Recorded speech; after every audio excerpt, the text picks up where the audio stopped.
तो नमस्कार दोस्तों, बहुत बहुत स्वागत है आपका आपके अपने YouTube चैनल टीचर मेकर के ऑनलाइन प्लेटफॉर्म पर। देखिए दोस्तों, आज जो हम लोग बताने जा रहे हैं, आज जो हम लोग जानने जा रहे हैं, वो आपके लिए काफी ज्यादा जरूरी है, क्योंकि सबके मन में यह प्रश्न होता है तुक्का कैसे लगाएं। चाहे वो आपका गणित हो, संस्कृत हो, ईवीएस, हिंदी, पेडागोजी, अंग्रेजी, कोई भी सब्जेक्ट हो, आप किस तरह तुक्का लगाएंगे। अब तुक्का लगाने की जरूरत क्यों पड़ती है, सबसे पहले इस बात को समझिए। सीटेट जैसा एग्जाम जो होता है उसमें नेगेटिव मार्किंग बिल्कुल भी नहीं होती है, यानी आप अगर गलत उत्तर भी देते हैं तो आपके अंक नहीं कटेंगे। तो बड़े से बड़ा महापंडित भी जो है सीटेट में तुक्का का प्रयोग करता है, ये सच्चाई है और ये सच्चाई आपको मानना पड़ेगा।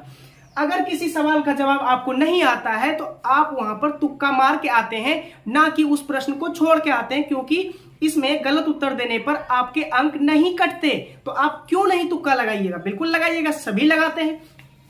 तो देखिए तुक्का कैसे लगाएं। आज जो हम प्रोसेस आपको बताएंगे वो प्रोसेस आपने कभी नहीं सुना होगा, ना कभी देखा होगा, और बहुत इफेक्टिव है। यहां से आप कम से कम, अगर हम बताएंगे कम से कम तो एक पोर्शन से, अगर गणित की बात बताएंगे तो 7 नंबर आप गणित में बढ़ा लेंगे, 7 से 8 मार्क्स।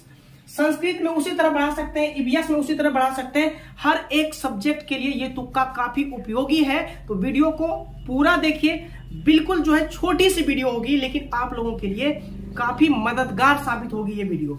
देखिए सबसे पहले कि अगर हम स्पेशली गणित की बात करते हैं, सबसे पहले गणित की बात कर लेते हैं, आपको सारी चीजें समझ में आ जाएंगी। सिर्फ गणित का समझ लीजिए, तुक्का क्यों लगाएं, कैसे लगाएं।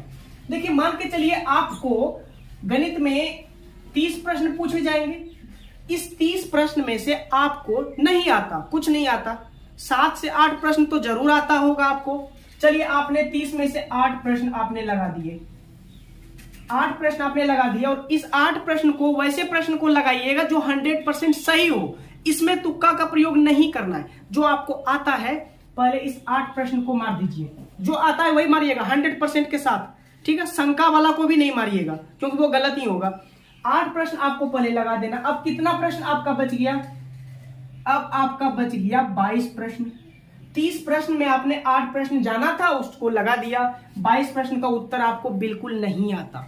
आपको पता है कि सीटेट के एग्जाम में आपको ऑप्शन जरूर दिया रहेगा, ए, बी, सी और डी। 4 ऑप्शन आपके पास दिए हुए होंगे।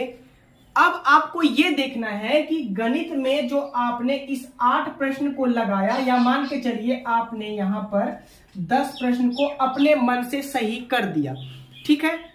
अब ये 10 प्रश्न में से आपको सिर्फ इतना ध्यान रखना है सॉल्व करते वक्त, या तो फिर सॉल्व करते जाइए, रफ पेपर जो आपको दिया हुआ रहेगा, रफ पेपर में लिखते जाइए कि जो आपने 10 प्रश्न बनाया उसमें ए था कितना, ए था 4 मान लेते हैं, और उसमें बी कितना था, बी था मान के चलिए कि 4 के बाद कितना ले लें, बी था 3 प्रश्न, 4 3 7, सी था 2 प्रश्न और डी था 1। यानी 10 प्रश्न जो आपने सही बनाया है, इस सही बनाए हुए प्रश्न में से ए 4 ऑप्शन था, बी 3 ऑप्शन था, सी 2 ऑप्शन था और डी 1 ऑप्शन था, जो कि सही था, ठीक है।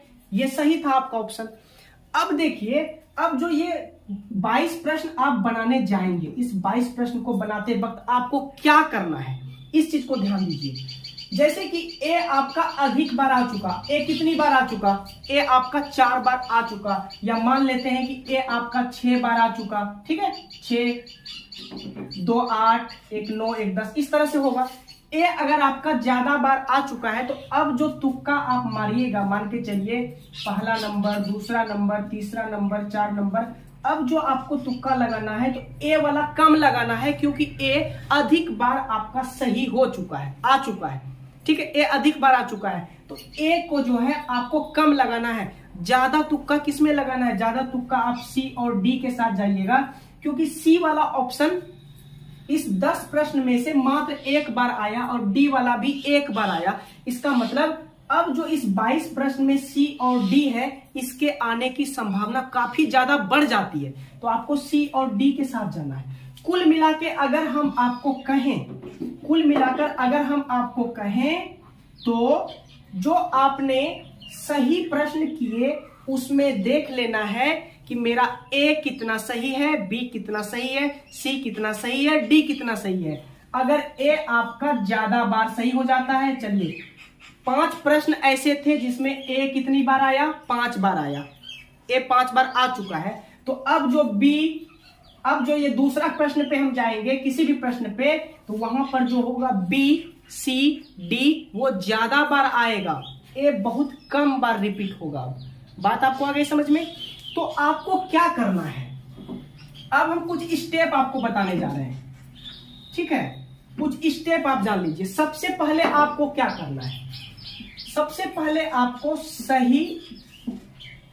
सही उत्तर देखना है।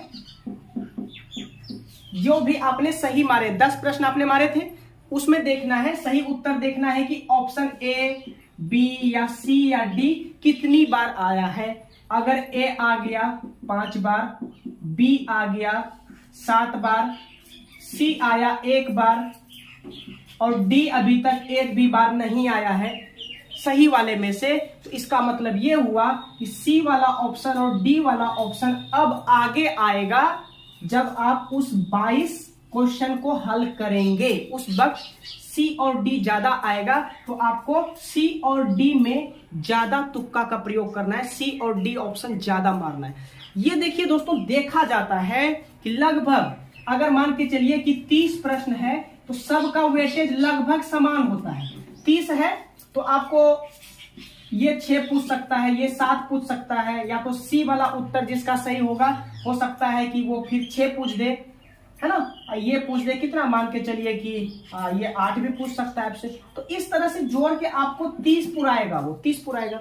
अगर आपका ए 6 बार आ चुका है या ए 4 बार आ चुका है तो ए के आने की संभावना कम हो जाएगी।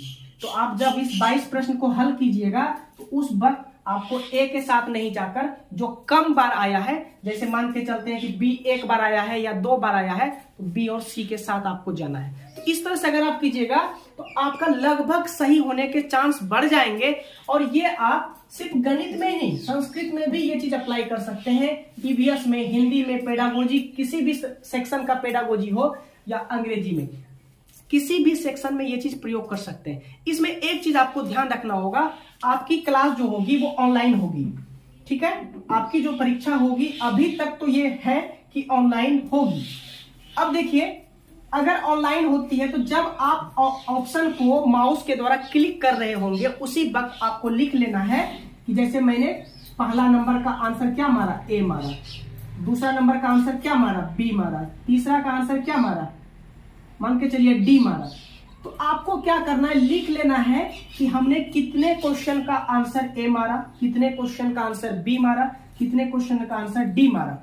ये किसमें से जो आप सही बना रहे हैं, जो आप जान रहे हैं 100%, ये चीज आपको लिखना होगा साइड में। अगर आप ये चीज लिखते हैं तभी ना आपको पता चलेगा कि ए कितनी बार आ चुका है, बी कितनी बार आ चुका है, सी कितनी बार आ चुका है, डी कितनी बार आ चुका है। उसके अनुसार फिर अगर ए ज्यादा बार आया है तो ए को आगे आपको चूज नहीं करना है, बी ज्यादा बार आया है तो बी को चूज नहीं करना है। बात आ गई होगी समझ में?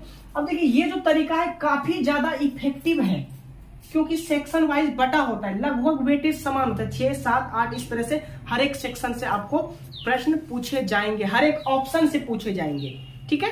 तो ये छोटी सी ट्रिक है जिसकी सहायता से आप सीटेट 2022 या तो फिर UP TET, MP TET, KVS, DSSB, एस्टेट, इन सब एग्जाम में ये ट्रिक का इस्तेमाल आप कर सकते हैं। ऐसे तो मैं रिकमेंड करूंगा कि आप पढ़ाई जितना ज्यादा हो सके कीजिए, ट्रिक के भरोसे नहीं रहिए। फिर भी जिसमें निगेटिव मार्किंग नहीं है उसमें तो आप इस ट्रिक का, इस अचूक ट्रिक का प्रयोग कर ही सकते हैं, ठीक है? तो उम्मीद करते हैं कि बात आपको समझ में आ गई होगी। ये बहुत ज्यादा इंपॉर्टेंट वीडियो है आप लोगों के लिए। तो चलिए, इसी तरह की ट्रिक के लिए हमारे चैनल को सब्सक्राइब जरूर कीजिएगा, अपने दोस्तों के साथ इस अचूक मंत्र को शेयर भी कीजिएगा। चलिए, मिलते हैं नेक्स्ट वीडियो के साथ, तब तक के लिए जय हिंद।